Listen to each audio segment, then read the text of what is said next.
Free audio post-production by alphonic.com. Welcome back.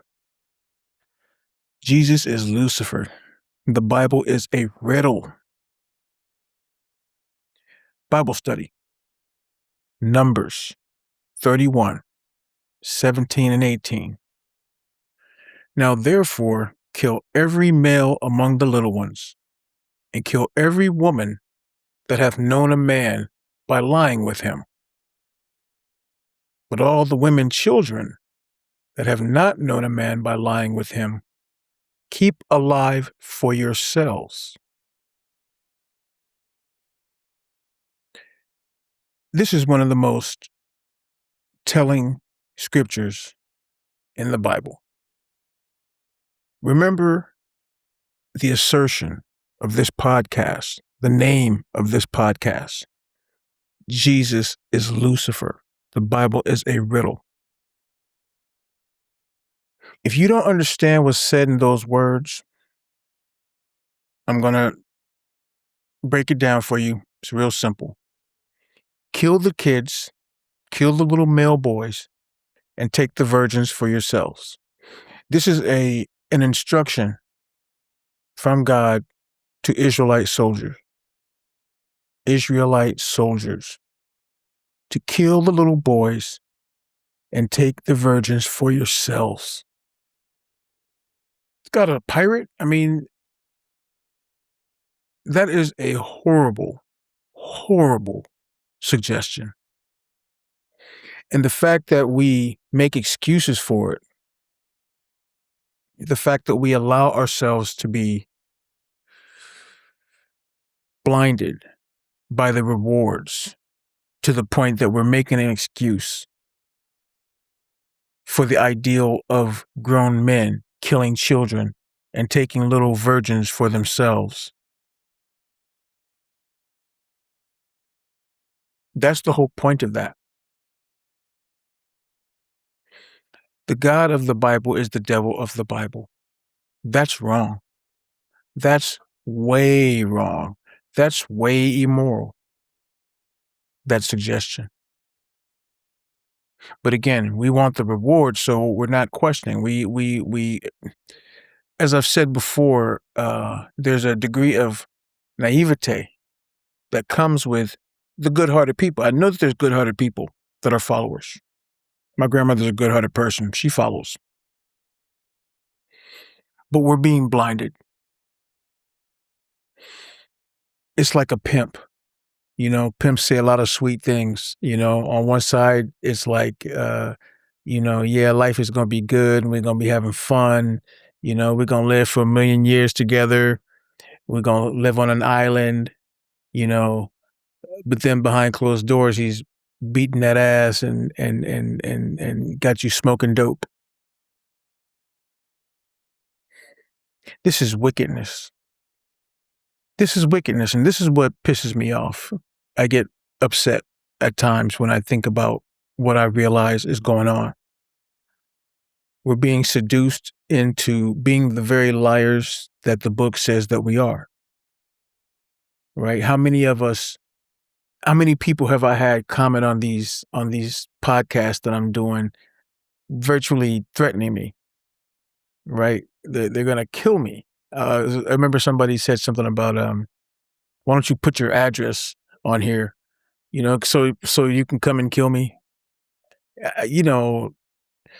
People are too stupid for me to even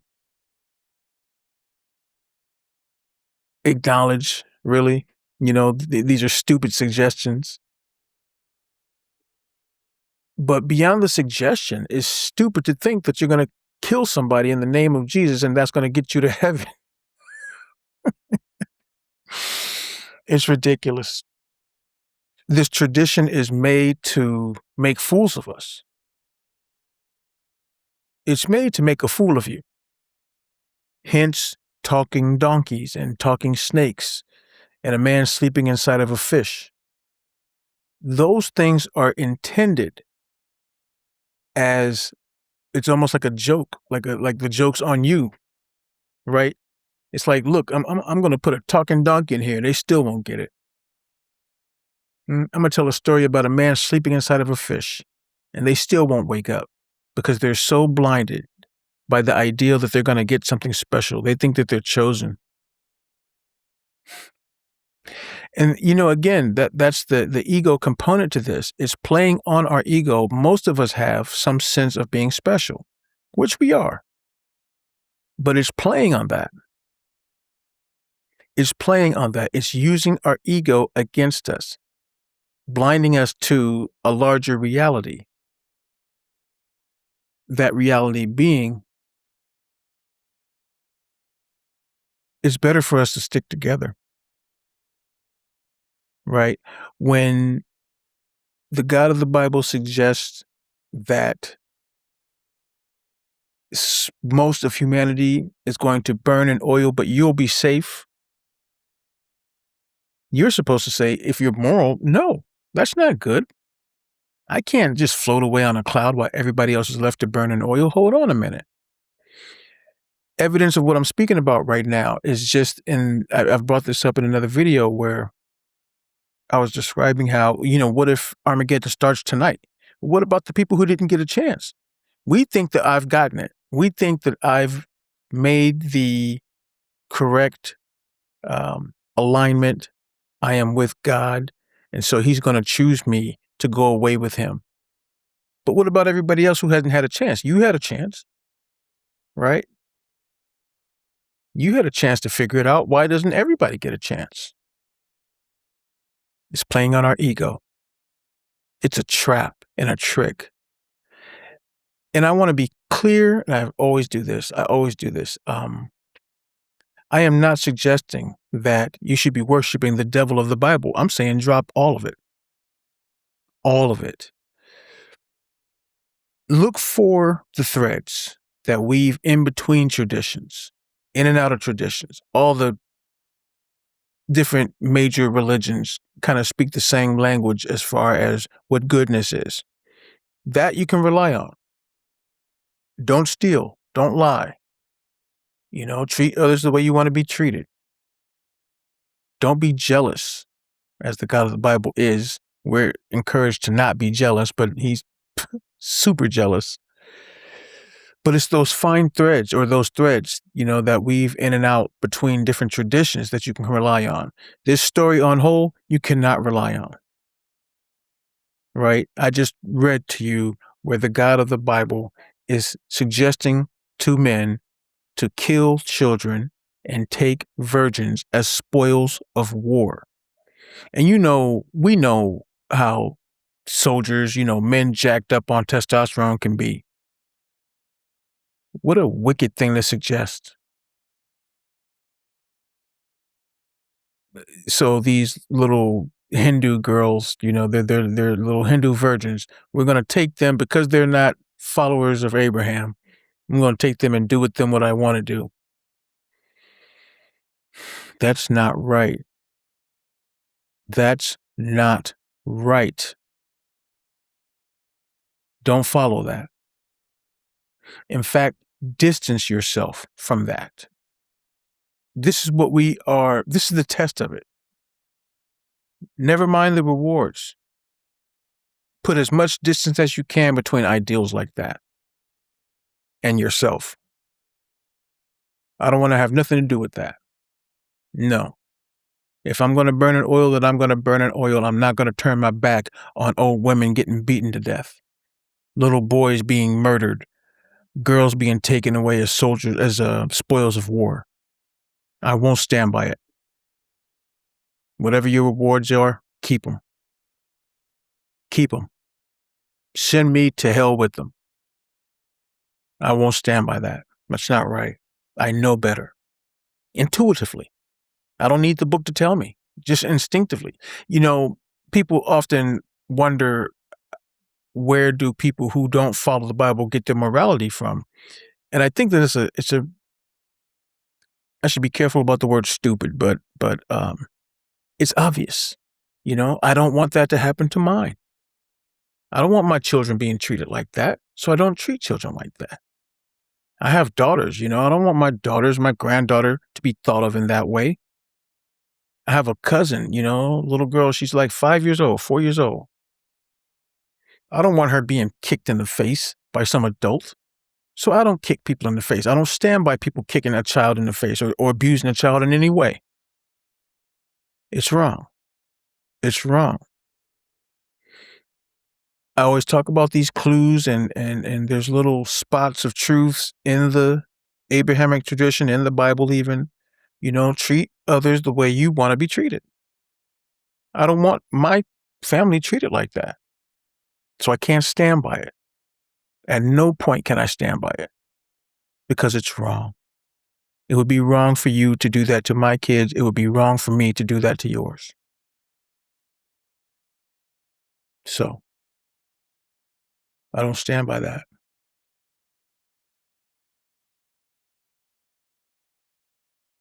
Mark 11:24.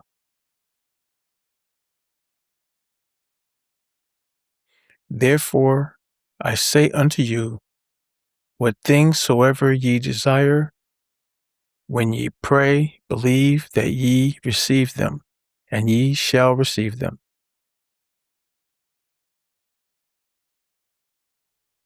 You don't think there's somebody who hasn't had cancer and prayed to death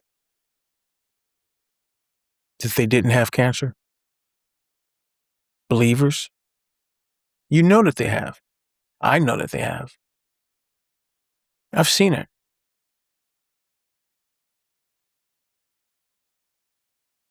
The God of the Bible is the devil of the Bible. It's a trick. It's a riddle.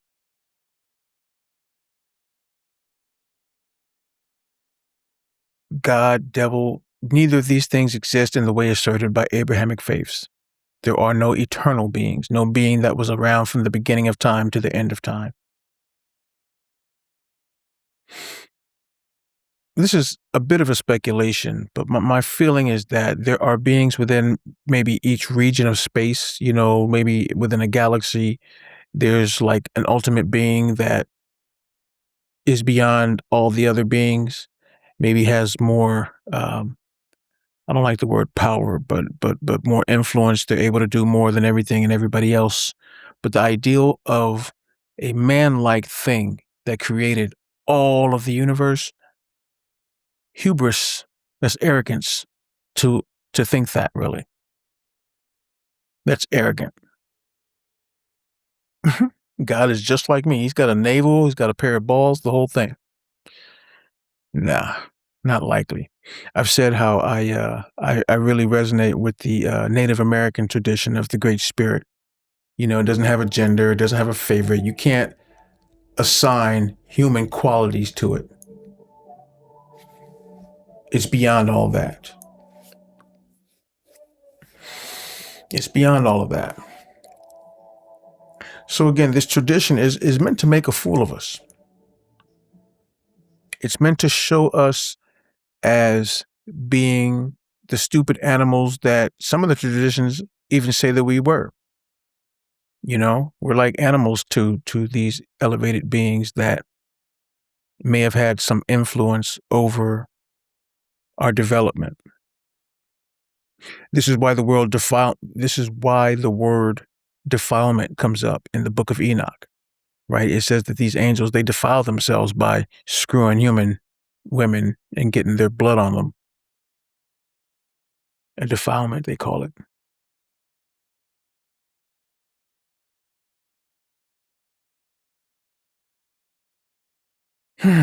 Yeah, we're being made fools of.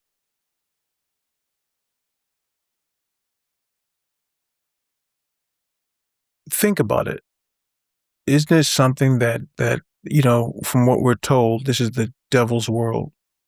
Yeah, the devil's never asking for money. It's always God. You don't have the devil asking for money. You don't have wars wars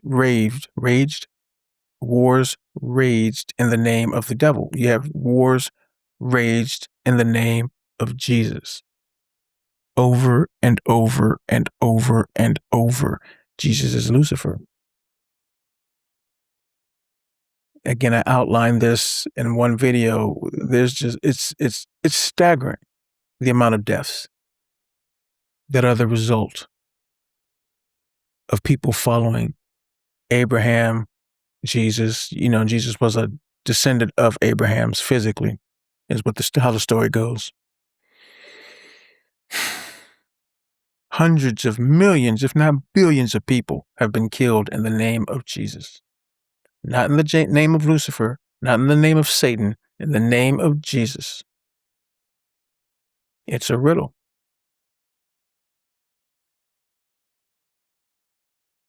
I think I brought this up, and if I haven't, I need to bring this up often, really. One of the first turning points for me was when I recognized that the second of 10 commandments says that you should not make graven images of things that are in heaven, or things that are on the earth, or things that are underneath the earth's waters. The cross is a graven image. No way around that. And if you remember the story of Moses, right, when Moses went into the mountains and was talking to God, which nobody said was supposed to be able to see God, but it also mentions that there were several people who did see God. But anyway, when he came back with the 10 commandments, the Israelites were singing and dancing around a golden calf. And he got so mad, Moses was so pissed off when he saw this, that he smashed the tablets in two. Or maybe he smashed the 2 tablets into many pieces. Don't do that. And then God commanded Moses to kill all these people. The golden calf has become a golden cross. It's simple. The golden calf morphed into a golden cross. At no point does the Bible tell you to make the cross. The Bible does not tell you to do that. It does tell you in the second commandment to not make graven images of things in heaven. Where's Jesus? In heaven. The cross is a representation of Jesus. It tells you not to do that.